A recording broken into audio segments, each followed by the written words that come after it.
Good morning student, welcome back to concept class. और आज का जो टॉपिक चलेगा लॉ ऑफ इक्विवेलेंसी। और लास्ट क्लास में हम लोग देखे थे इक्विवेलेंट वेट के बारे में, कैसे कैसे इक्विवेलेंट वेट निकाला जाता है in terms of weight, in terms of volume, in terms of percentage, और इवन कटायन और अनायन की भी फॉर्म में देखे थे। क्लियर? तो उसी को यहाँ पे यूज करते हुए लॉ ऑफ इक्विवेलेंसी के बारे में देखेंगे। लॉ ऑफ इक्विवेलेंसी क्या है? तो बोला जाता है कि लॉ ऑफ इक्विवेलेंसी किसी भी सब्सटेंस का या कंपोनेंट का वो सेम होता है। समझे? तो law of equivalency gives the idea about the equivalency number of gram atom, number of gram equivalent किसी भी सब्सटेंस का क्या होता है? इक्वल होता है, सेम होता है। तो अब देखते हैं नंबर ऑफ ग्राम एटम क्या होता है। तो number of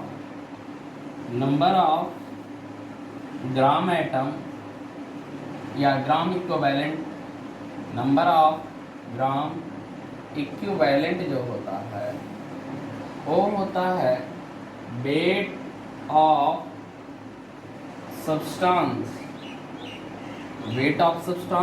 divided by equivalent weight of substance, equivalent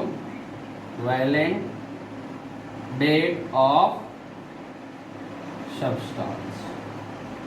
तो किसी भी चीज का नंबर ऑफ ग्राम इक्विवेलेंट जो होता है तो weight of given weight of substance में डिवाइड मार देंगे इक्विवेलेंट वेट ऑफ सब्सटेंस से।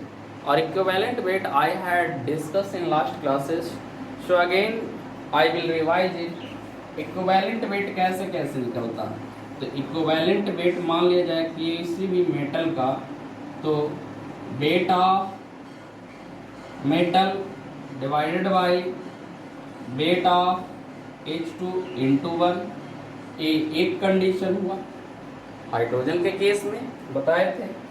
Second, equivalent weight of metal को क्या होगा? Weight of metal divided by weight of oxygen into 8। In case of oxygen 8 से मल्टीप्लाई करते थे। फिर से थर्ड केस में equivalent weight of metal, wait of metal divided by weight of chlorine into 35.5। Chlorine के केस में कितना से मल्टीप्लाई करते थे? 35.5। तो ये तो इन टर्म्स ऑफ वेट हुआ। अब देखते हैं इन टर्म्स ऑफ वॉल्यूम। तो fourth, equivalent weight of metal, wait of metal divided by volume of hydrogen into, hydrogen के केस में 11,200 और ये ml में होना चाहिए। Fifth, equivalent weight of metal क्या होगा? Weight of metal divided by volume of oxygen लेते हैं तो 5600 से मल्टीप्लाई करते हैं और ये भी क्या होना चाहिए? ml में। Six, equivalent weight of metal, wait of metal divided by volume of chlorine, ये भी ml में होना चाहिए और कितना? 11,200। तो इक्विवेलेंट वेट 6 केसेस में देखें। एक तो इन टर्म्स ऑफ वेट के देखें तो weight of metal divided by weight of hydrogen, multiply कितना से करते हैं? 1 से मल्टीप्लाई करते हैं। उसी तरीके से अगर वेट ऑफ ऑक्सीजन से डिवाइड मारते हैं वेट ऑफ मेटल में तो 8 से मल्टीप्लाई करना पड़ता है। और वेट ऑफ मेटल में अगर वेट ऑफ क्लोरीन से डिवाइड मारते हैं तो 35.5 से मल्टीप्लाई करना पड़ता है। और इस केसेस में इक्विवेलेंट वेट ऑफ मेटल निकालते हैं। Similarly equivalent weight in terms of volume देखते हैं तो वेट ऑफ मेटल में डिवाइड मारते हैं वॉल्यूम ऑफ हाइड्रोजन ml के केस में तो हाँ 11,200 से मल्टीप्लाई करना पड़ता है। ऑक्सीजन के केस में 5600 से और क्लोरीन के केस में 11,200 से मल्टीप्लाई करना पड़ता है, तब हम लोग को इक्विवेलेंट वेट ऑफ मेटल निकलता है। उसी तरीके से इक्विवेलेंट वेट परसेंटेज के टर्म्स में भी निकालते हैं। किसके टर्म्स में निकालते हैं? इन टर्म्स ऑफ परसेंटेज हम लोग निकालते हैं। देखते हैं कैसे निकलता है।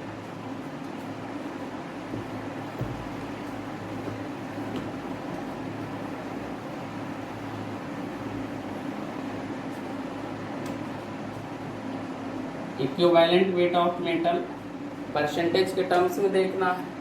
परसेंटेज के टर्म्स में कैसे इक्विवेलेंट वेट निकाला जाता है? तो क्या करते हैं कि percentage of metal divided by percentage of hydrogen into 1, hydrogen के केस में 1 से, equivalent weight of metal is equal to percentage of metal divided by percentage of chlorine और 35.5, equivalent weight of metal is equal to percentage of metal divided by percentage of oxygen into 8। तो ए निकला percentage के terms में।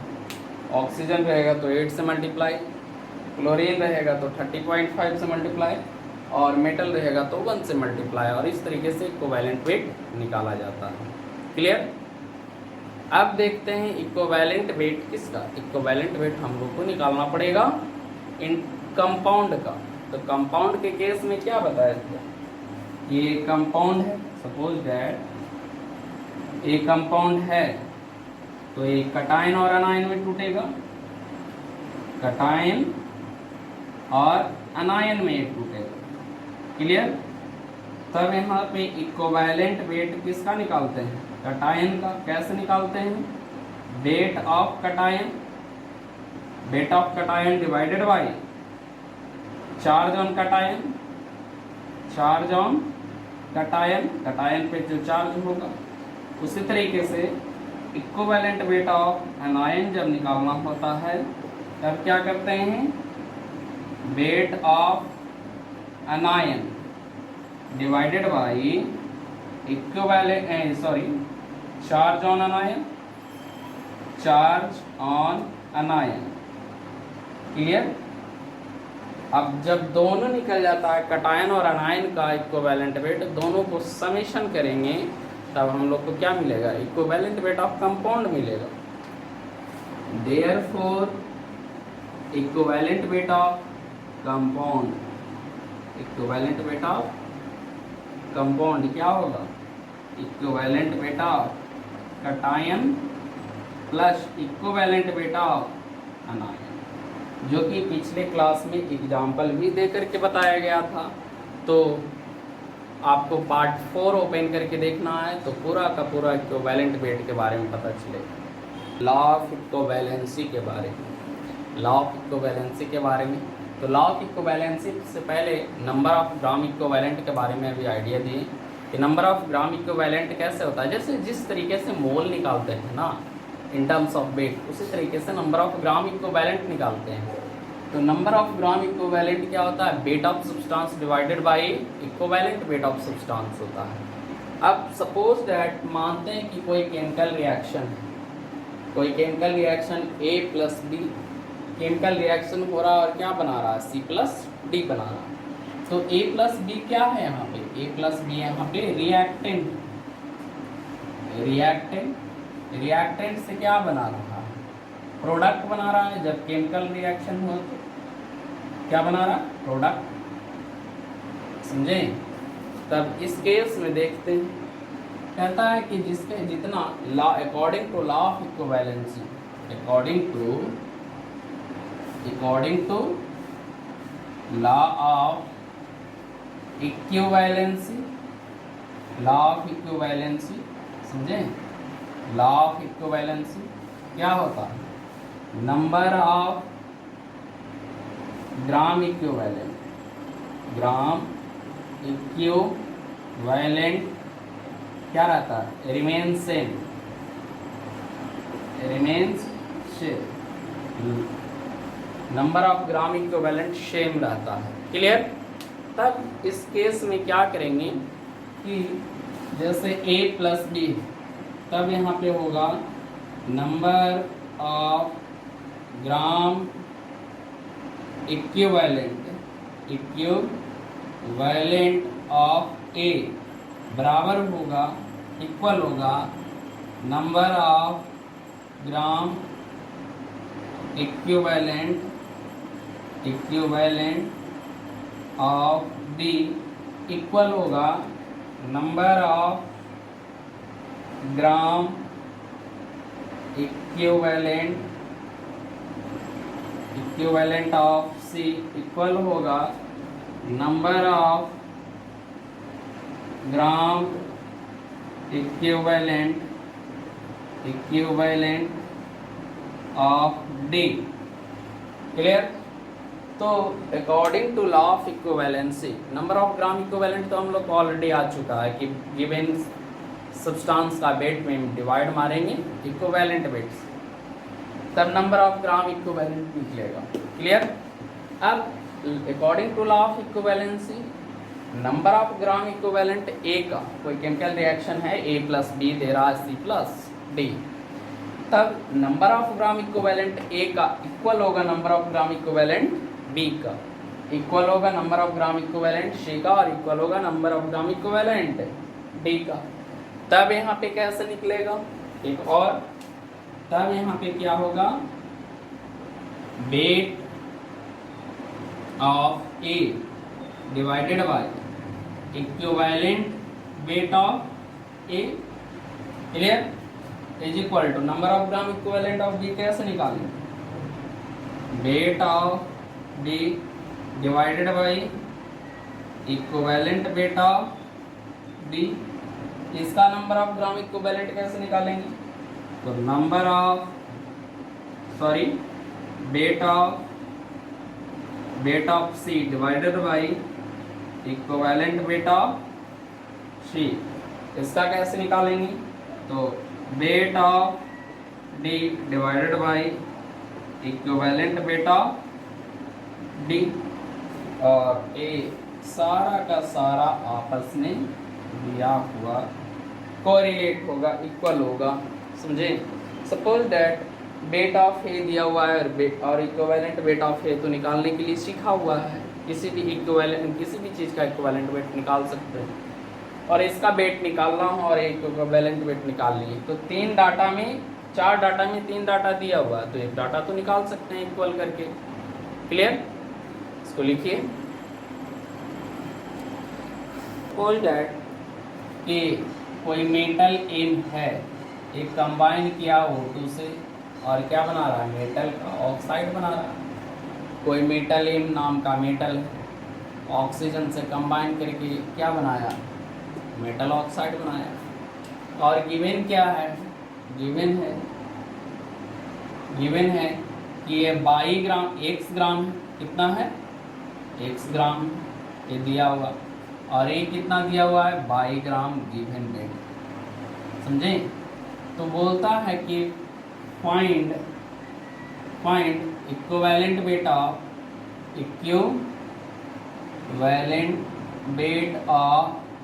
Metal का equivalent weight निकालना है। तब according to law of equivalency निकालेंगे। सॉल्यूशन देखते हैं। According to law of equivalency, के अनुसार according to law of equivalency देखते हैं, तो number of gram equivalent of metal is equal to number of gram equivalent of O2। दोनों का लॉ ऑफ इक्विवेलेंसी से number of gram equivalent equal होगा। तब यहाँ पे number of gram equivalent of M क्या होगा, वेट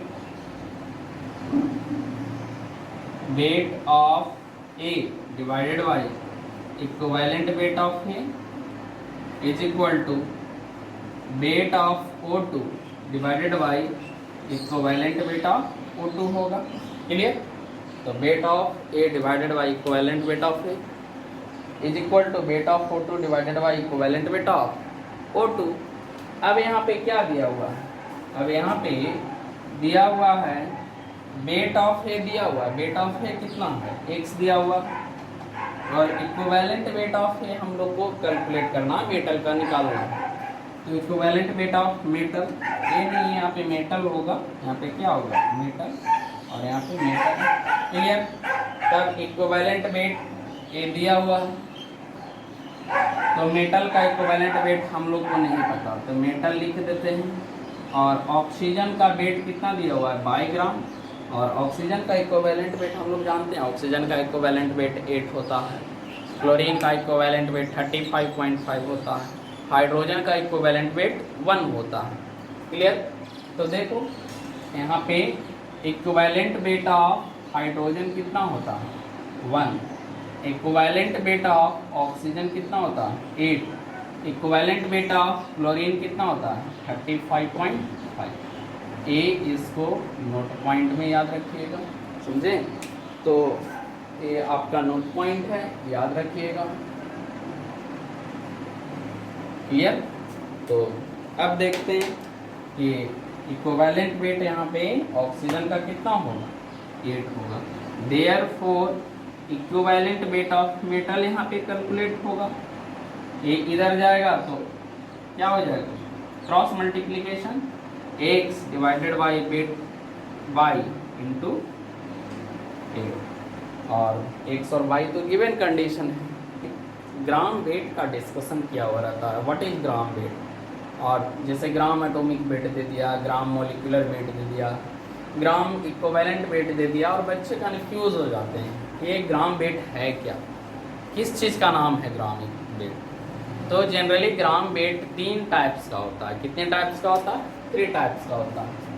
फर्स्ट, ग्राम atomic weight, gram atomic wait होता है। सेकेंड, ग्राम molecular weight, gram molecular wait. Third, ग्राम इक्विवेलेंट वेट, इक्विवेलेंट वेट। तो ग्राम वेट कितने टाइप्स का? 3 टाइप्स का, ग्राम atomic weight, gram molecular wait and gram equivalent wait. तो ग्राम equivalent wait अभी निकालने के लिए सीखिए, wait of substance divided by equivalent weight of substance. उसी तरीके से ग्राम एटॉमिक वेट क्या होता है? तो ग्राम एटॉमिक वेट निकालने के लिए देखते हैं। तो ग्राम एटॉमिक वेट जो होता है, a weight of substance divided by atomic weight of substance. Clear? समझें? सिमिलरली ग्राम मॉलिक्यूलर वेट तो क्या होगा? वेट ऑफ सब्सटेंस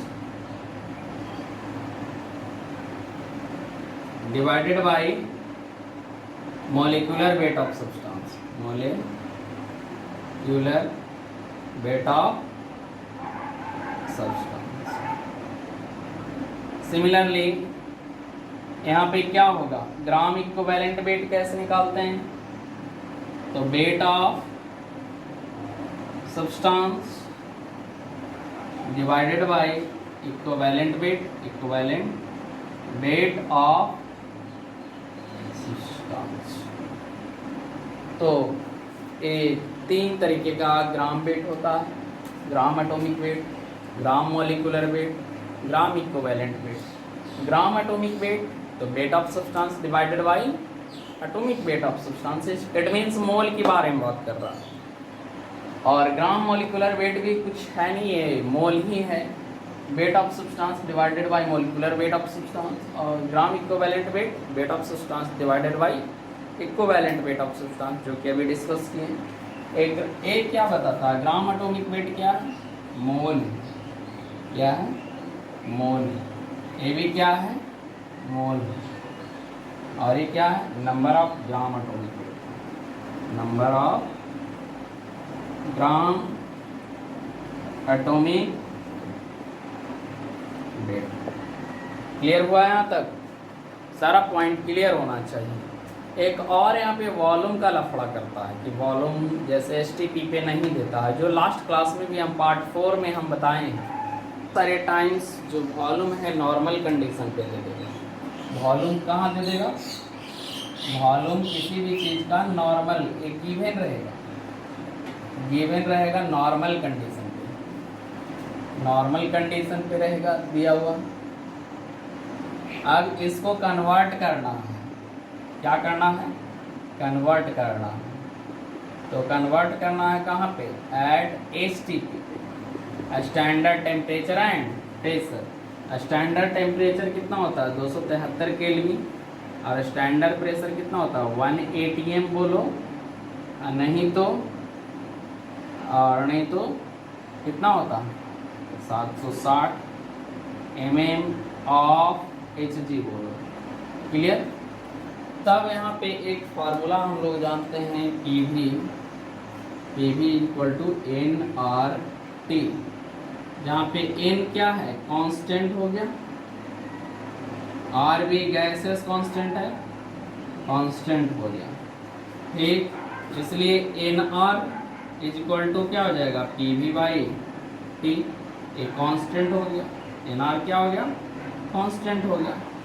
तब यहाँ पे दो केस निकलेगा, कांस्टेंट का केस हो गया तो कितना केस, दो, केस 1 और केस 2, केस 1 और case 2, P1 V1 by T1 equal to P2 V2 by T2। ये पढ़ा चुके हैं लास्ट क्लास में भी।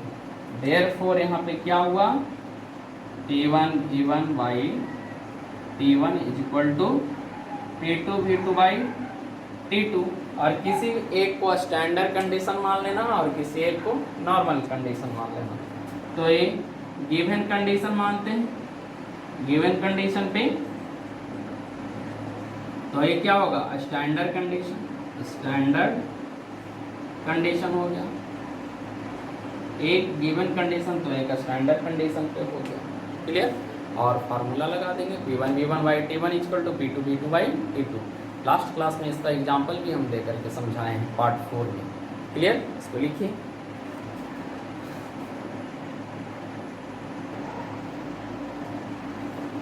तो स्टूडेंट आज का क्लास कैसा लगा, और नेक्स्ट क्लास जो चलेगा वो atomic weight by Dulong's and Petit method.